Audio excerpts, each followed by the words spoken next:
السودان بتشارك مصر في الحدود الشرقية، وايه اسباب المجاعة اللي حاصلة داخل السودان وتهجير السكان من السودان زيهم زي الوضع في غزة.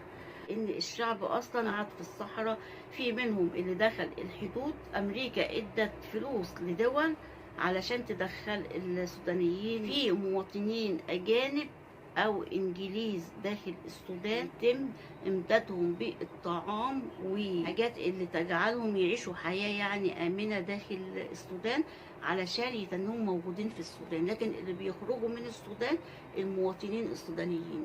أنا موضحة العلاقة في الحدود ما بين مصر وما بين السودان، والحدود ما بين مصر وما بين ليبيا، وازاي هتتأثر الدول ديت بالأحداث اللي هتحصل داخل رفح. والفيديو دوت اتفرج على الفيديو عشان تعرف ازاي التأثيرات بتاعت العملية العسكرية في رفح هتأثر على الدول اللي حصلت فيها أحداث مشابهة لأحداث فلسطين بدون حرب، لكن بسبب الفساد اللي فيها أو اللي تم زرعه فيها والصراعات الداخلية ودفع الشعب الثمن وتهجيره من الأراضي بتاعته. السلام عليكم ورحمة الله وبركاته. العلاقة بين المجاعة في السودان والمجاعة في فلسطين.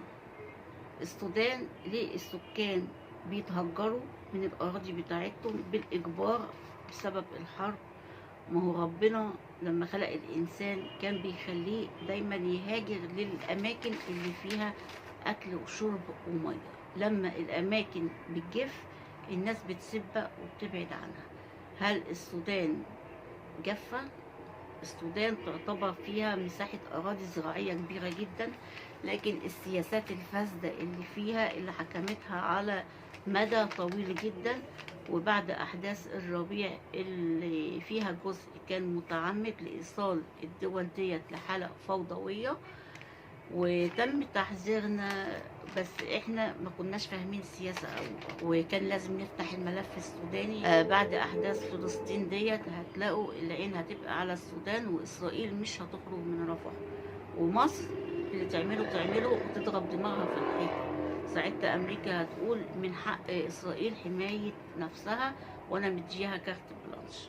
واحنا شايفين اللي بيحصل على زيت هيحصل على عبيد على فكرة، مش بس في فلسطين والأردن والدول اللي هي مشاركة مصر في الحدود الشرقية. وتهجير السكان ديت ليها حدين اتنين، ليها مصالح وليها مخاطر، لكن المصالح والمخاطر بتتحدد عن طريق النظام اللي داخل الدولة بتاعتك. إذا كان نظام يعني معلش قوي يقدر ياخد قرارات، ولا إذا كان نظام بيبقى مفلقس للقرارات. طبعا احنا عارفين الأنظمة العربية واخدة أي وضعية يعني. فاحنا قلنا إن تهجير السكان ده خطر من المخاطر اللي بيهدد الدول. طبعا عشان أهجر سكان زي السودان لازم هعمل مجاعة، يعني هعمل مجاعة معرفش بقى مشتركة او يعني اللي موجودين دول متفقين برضو ولا مش متفقين، لكن انا بتكلم على الواقع عشان انا اقدر اسيطر على بلد، وخاصة شمال السودان. هو في نسبة مسلمين هناك في الشمال عالية عن الجنوب. قبل كده كانت في مشاكل في الجنوب وخلاص اتحلت. لو فاكرين ايام ما كانوا جم ايام حسني مبارك وقعدوا في الحديقة بتاعت عند جامع مصطفى محمود، وقالوا لك دول اصلا جايين من الجنوب ولهم عادات وتقاليد بيسكروا يعني، وجنس ومش جنس والكلام ده كله. فقالوا لك دول النوعية اللي موجودة في الجنوب، لكن اللي موجودين في شمال السودان يعني النسبة اللي موجودة للمسيحيين والديانات الأخرى حوالي 20%، الباقي كلهم تقريبا مسلمين، أو 18%، ما بين 18% و20%، اللي هم إيه الديانات الأخرى بما فيهم المسيحيين. طبعا الشمال خطر جدا بالنسبة للسودان، لأن دي المنطقة اللي فيها الاحتياطي الذهب اللي أمريكا حاطة عينيها عليه. وكمان مش أمريكا بس، روسيا بتتعامل مع حميدتي اللي مسيطر على المنطقة اللي هي على البحر الأحمر. فدلوقتي الإمارات عشان تشارك الاستثمارات بتاعتها بتدعم حميدتي. أمريكا في الفترة الأخيرة تخلت عن البرهاني وبتدعم حميدتي.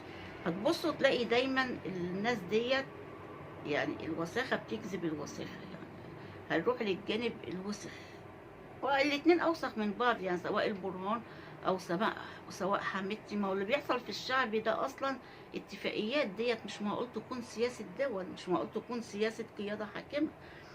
المجاعة أخطر حاجة داخل الدولة، لكن إيه اللي بيتسبب فيها؟ هو نفس الأسباب اللي عملت ثورات الربيع وجابت أوسخ ما في البطن بتاع الدولة، قعدوا على الكراسي، أو يعني إيه بيقولوا لك الفساد، وبعد كده البطالة، وبعد كده ارتفاع الأسعار. ده اللي حاصل في الدول. لكن السياسات دي بتبقى ليها معالجة مع الملفات الخارجية وصناديق النقد الدولية في عملية القروض، وإن دايما يخلوك تلف حوالين نفسك كده وتاخد قروض ويبقى عليك فوايد، وتبقى عندك ضعف في اقتصاد، لا عارف تصدر وتجيب عملة ولا عارف تتحرك من مكانك، عامل زي المسمار كده متدقر في الأرض، ملكش فايدة ولا ماسك أي حاجة غير إنك متدقر بس لأذى الناس في الأرض. ده المسمار اللي هم بيحطوه داخل الدولة، بيبقى في صورة الحكام طبعا. طبعا عندي البرهاني دوت الجيش، واي حكم للجيش داخل الدولة بيكون ليه مخاطر، لان بيكسر رأس مالية للجيش، وزائد ان هو بيعمل كمان على عملية ايه، التسليح نفسها. يعني الجيش بيكون مسلح، ومع ذلك بيكون ليه سيادة في الرأسمالية. وما ينفعش لو انت عندك مجلس الشعب مثلا الطبيعي، يعني الطبيعي اللي هو في اي دولة محترم، ان اعضاء مجلس الشعب المفروض ما يكونش ليهم لا شركات ولا مشاركات اقتصادية داخل الدولة. ده المفروض عشان الدولة تبقى السياسة بتاعتها نظيفة. لكن اللي احنا بنشوفه عكس كده تماما في الدول، يعني مش في مصر بس، في الدول يعني. فعندنا دلوقتي حميدتي مسيطر على البحر الأحمر، فهتلاقي الكفة بتاعته راكحة لحد دلوقتي، ومش هيحصل أي خلل فيها. اللي بيحصل بقى الصراع بينه وبين البرهاني، لأن البرهاني عارف أهمية المنطقة اللي هو موجود فيها حميدتي.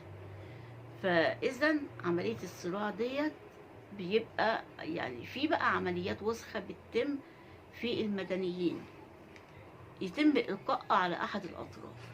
وممكن أنا كجيش ممكن أعملها وأقول، وإحنا شفنا حاجات من دي كتير، ده هم اللي عملوها مش إحنا ساعة أحداث الربيع اتعملت أحداث، وكانت في عناصر أجنبية ساعدت على اشتعال الأحداث وقتل المواطنين وإسقاط الرموز النظيفة اللي هي كانت ممكن تمسك الدولة بتاعتنا. ليه طيب بيساعدوا حميدتي؟ الوصول لاحتياطي الذهب. احتياطي الذهب قلنا في شمال السودان، وهم ده هدف ليها، يعني ده هدف موجود ليها. احنا بقى يعني لو هم دخلوا رفح الحدود الشرقية بتاعتنا، هيبقوا هم يعني موجودين زي مصر كده على الحدود بتاعت السودان، يقدروا يعملوا بقى قواعد عسكرية. انتوا بتشوفوا مصر ممكن بتشارك في السودان، يعني مصر شاركت في عمليات عسكرية داخل السودان كتير. تخيلوا بقى لو إسرائيل هتحل محلنا وتقول لك ده حماس هربت ودخلت السودان، ده في جماعات متطرفة دخلت السودان، وعلى أمريكا تقول لها لا أنت عليكي تحمي الحدود بتاعتك. موقع البحر الأحمر للسودان، إسرائيل ليها بس جزء على البحر الأحمر في جنوب إسرائيل، جزء صغير جدا، وهو يعتبر تبع مصر أم الرشاش، وعليها تل أبيب دلوقتي. السودان بيقع في الجزء الشمالي الشرقي لقارة أفريقيا، بين دوائر طول وعرض شمال خط الاستواء. خطوط الطول بتاعته بتطل على البحر الأحمر على مسافة 853 كيلو متر. بتجاوره في المنطقة ديت حوالي 7 دول، مصر وليبيا اللي هي الحدود الشرقية، مصر وليبيا دولت من الشمال، واحنا عارفين أهمية الشمال بالنسبة للسودان. طبعا ليبيا اللي مسيطر عليها من الشمال حفتر، وحفتر تبع مصر وتبع أمريكا، متربي على إيد أمريكا على فكرة. الشمال الشرقي الشمال الشرقي عندنا بقى الشرق والجنوب، يعني هتلاقيها نص دايرة، ادي الشمال وادي الشرق. الشمال الشرقي اهوت، وعندنا الشرق والجنوب. هتلاقي الشرق والجنوب دوت بيحاوط السودان، ارتريا واثيوبيا. وفي الجنوب بقى عارفين الجنوب السوداني اللي هم اغلبيته مسيحيين. قلنا الشمال الشرقي والجنوب الشرقي اللي هو نص دايرة، فعندي بقية الدايرة الجنوب الغربي.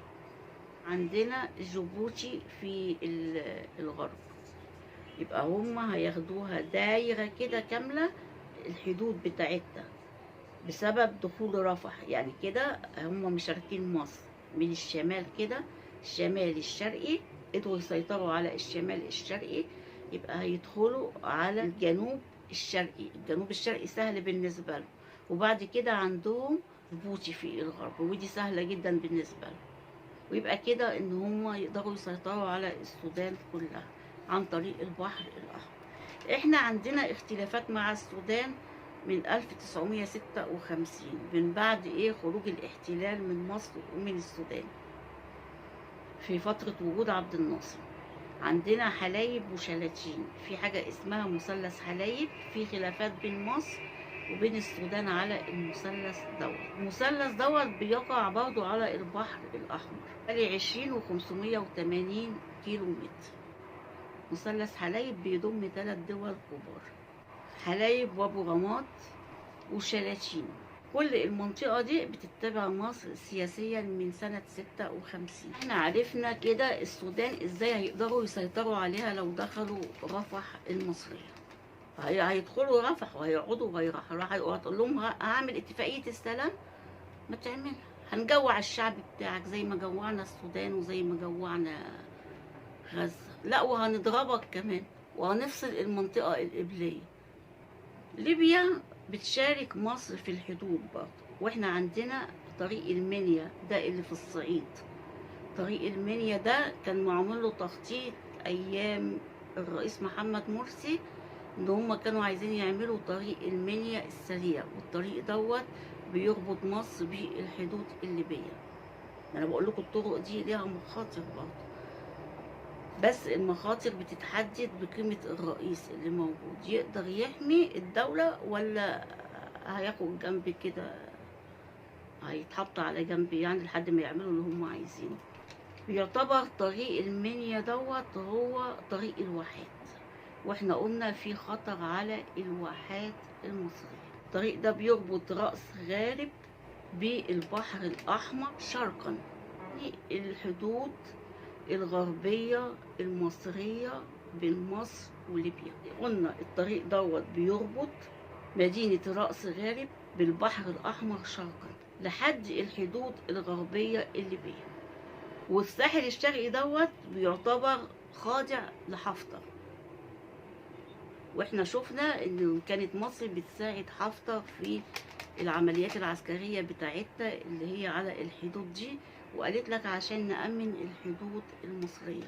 في خطر من عملية رفح على السودان، ودلوقتي السودان مؤهلة لأي حاجة تحصل فيها. أولا الحكومة اللي فيها ضعيفة نتيجة الحرب، استنزاف كل قوتها في الصراع الداخلي بينها وبين حميدتي، زائد ان الشعب اصلا ما بقاش موجود بسبب المجاعة، وسبب ان هو ساب الاراضي والبيوت بتاعته ودخل قعد في الصحراء. في منهم اللي دخل الحدود، ومصر امريكا ادت فلوس لدول علشان تدخل السودانيين، ونفس التوقيت ان في مواطنين اجانب او انجليز داخل السودان. مع كل هذه الاحداث بيتم امدادهم بالطعام وبكل يعني الحاجات اللي تجعلهم يعيشوا حياة يعني آمنة داخل السودان علشان يتنهم موجودين في السودان. لكن اللي بيخرجوا من السودان المواطنين السودانيين. الصراع مازال هيتنيه مستمر لحد ما يتدخل طرف ثالث. طبعا دلوقتي لو إسرائيل ضعت حماس في الحدود الشرقية المصرية وما لقوهمش، هيقولك ده دخلوا على السودان عشان السودان فيها حرب وفيها مش عارفة ايه، فلازم ندخل نطاردهم في السودان. وبعد كده بقى يسرحوا زي الفيروس كده داخل السودان. طبعا كمان هم حالين بقى محل مصر في المنطقة ديت. فعندنا الحدود اللي هي برضو بتاعت مصر ديت، لو سرحوا شوية على الطريق بتاع المنيا هيدخلوا عن طريق البحر الأحمر لمنطقة بتاع الصعيد والواحات والحاجات دي كلها. يبقى إذا أنا عندي مخاطر دولية من عملية رفح على الدول ديت، وعلى تقسيم مصر. تقسيم مصر، منطقة الواحات دي هيتم فصلها عن مصر. مينا جه وحد القطرين، واحنا ما شاء الله الفترة الزمنية دي هندخل التاريخ مع تفكك، يا ريت القطرين، تفكك الدول العربية.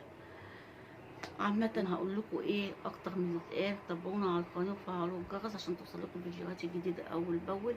معاكم صفاء خطاب، سلام عليكم ورحمة الله وبركاته.